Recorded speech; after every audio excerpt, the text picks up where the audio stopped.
Welcome to Shivaji studio.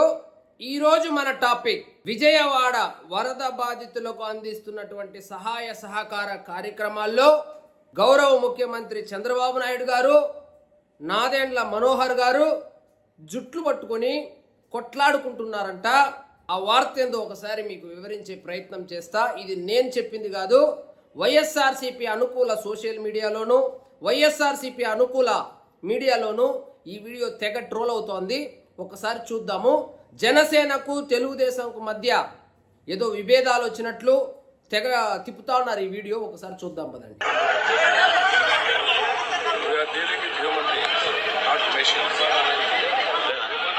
Problem ఏంటంటే ఏదైనా జరిగినప్పుడు ఎంత పాజిటివ్గా ఉంటారో దాని ఎక్కడికి వచ్చేస్తారు. ఈరోజు అన్నీ అయినాయి. వాళ్ళ ముఖాలు చూస్తే కళలేదు. పై ఎన్నో తింటే ఆస్తో చూస్తే ఎంత కష్టమో మర్చిపోతాం. రానప్పుడు ముందు స్టాక్ ఎందుకంటే ఏదో అందించాలి కదా సార్, ఏదో అందించాలి కదా. మీరు అందిస్తున్నారమ్మా, అది రాకపోతే ఫుడ్ అందించేవాళ్ళం కదా. ఏదో ఒకటి రెండు మిక్స్ అయినా అది లాజిస్టిక్ ఏరియాలోనే కొంచెం కన్ఫ్యూజన్ అయిపోయింది సార్. నారాయణ గారు ఏమో ట్రాక్టర్లు పంపిస్తున్నారు సార్, రాలేదు సార్. 150 వ్యాన్లు మావి రెడీ అయినాక అప్పుడు పంపించారు. అయినా కానీ అవన్నీ లోడ్ చేసి పంపించాం సార్ మేము. ఇంకా పోలేదు సార్. ఎందుకంటే ఇప్పుడు వాళ్ళ దగ్గర ఉండేవి వాళ్ళ దగ్గర ఉన్నాయి. హార్టికల్చర్ వాళ్ళ దగ్గర ఉన్నాయి. ఆ వెజిటబుల్స్ అది కూడా నేనే తీసుకున్నామా? ఎంతవరకు పోతాయి రాత్రికి? 15 పంపించేసారు. 92 వెళ్ళిపోయింది సార్. 15 వరకు చేసేసారు. 15,000 చేస్తారు. 80,000 15,000 చేస్తాడు. ఎంత? 20%. రోజుకి కలిసి కష్టపడి కష్టపడి లాస్ట్ ఆడుండేవాడు అడుగుంటున్నాడు, రోడ్డు మీద నిలబడుతున్నాడు. సార్ మా గతి ఏంటి సార్? అది ఐఎమ్ నాట్ కంప్లైనింగ్, కానీ వాళ్ళు మాకు పంపించే వరకు took a long time. Vans were ready, they not come. Narayana garu ఏమన్నారంటే మీకు సంబంధమే లేదు, మన జీరో ఇంకెవరో ఇద్దరిని పెట్టుకుని నేను చేసుకుంటా నా పని అని చెప్పారు సార్. అసలు రాత్రి మళ్ళీ మార్చారు. నాకు చేశారు సార్. రాత్రి ఏదైనా కానీ మనం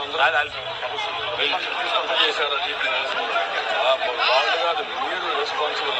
మేము మంత్రులు పాలసీ ఇస్తాం దాంట్లో మీరే responsible. Synchronisation will follow finish it of.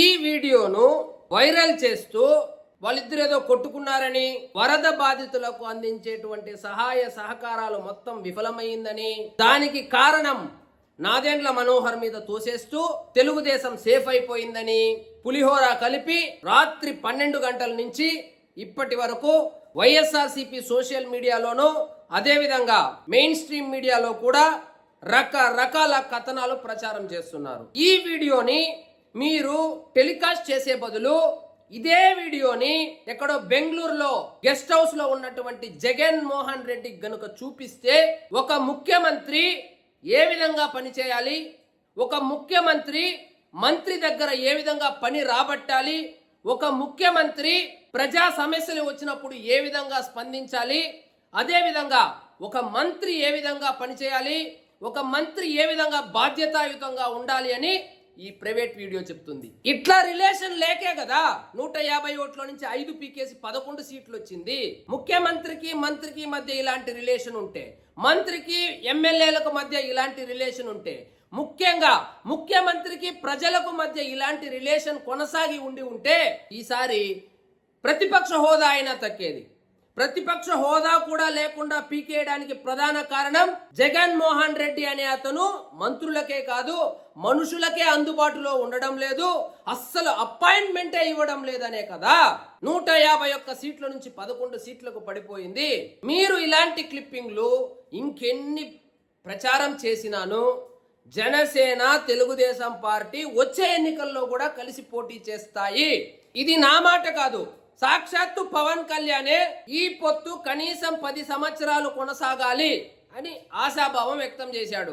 మీరు ఈ వరద బాధితుల సహాయార్థానికి సంబంధించి రకరకాల ఫేక్ వీడియోలతో ప్రచారం చేసినప్పటికీ జనాలు నమ్మడం లేదని, ఇలా ఈ 2 పార్టీల మధ్య పుల్లలు పెట్టడానికి ఇలాంటి ఒక ప్రైవేట్ వీడియోని తీసుకొని వచ్చి ఎన్నిసార్లు రుద్ది ప్రచారం చేసినా జనాలు నమ్మే పరిస్థితిలో లేదు. వాస్తవానికి మీ సోషల్ మీడియా అకౌంట్స్ లో మీకు వస్తున్నటువంటి రీచ్ చూడండి. వైఎస్ఆర్సీపీ అఫీషియల్ ట్విట్టర్ అకౌంట్ కి ఒక్కో ట్వీట్ కి ఎంత రీచ్ వస్తుందో చూడండి. మీ వైఎస్ఆర్సీపీ యూట్యూబ్ అకౌంట్ లోకి వెళ్ళి ఒక్కొక్క వీడియోకి వాళ్ళు పోస్ట్ చేస్తున్న దానికి ఎన్ని వ్యూస్ వస్తుందో ఒక్కసారి గమనించండి. అదే విధంగా సాక్షి సర్క్యులేషన్ ఎంత పడిపోయింది గత 2 నెలలుగా ఒక్కసారి గమనించండి. మీరు ప్రచారం చేసినప్పటికీ కనీసం అది వైరల్ కూడా కావడం లేదు. జనం ఈ ఎన్నికల్లో కేవలం వైఎస్ఆర్సీపీ పార్టీనే కాదు, వైఎస్ఆర్సీపీ అనుబంధ మీడియా సంస్థలను, వైఎస్ఆర్సీపీ అనుబంధ సోషల్ మీడియా అకౌంట్లను కూడా అధఃపాతాళంలోకి తొక్కేశారు. అది తెలుసుకోకుండా మీరేవో ఫేక్ వీడియోలు, ఇలాంటి పులిహోర వీడియోలు వైరల్ చేసినప్పటికీ పెద్దగా ఉపయోగం అయితే ఉండదు. దీని మీద పెట్టే దృష్టి సొంత పార్టీ నాయకుల మీద పెడితే కనీసం పార్టీ మారకుండా అన్నా ఉంటారు అని తెలియజేసుకుంటూ, ఇదండి ఈరోజు మన టాపిక్. మీకు ఈ వీడియో నచ్చినట్లయితే లైక్ చేయండి, షేర్ చేయండి, ఛానల్ మాత్రం సబ్స్క్రైబ్ చేసుకోవడం మర్చిపోవద్దు. జై హింద్.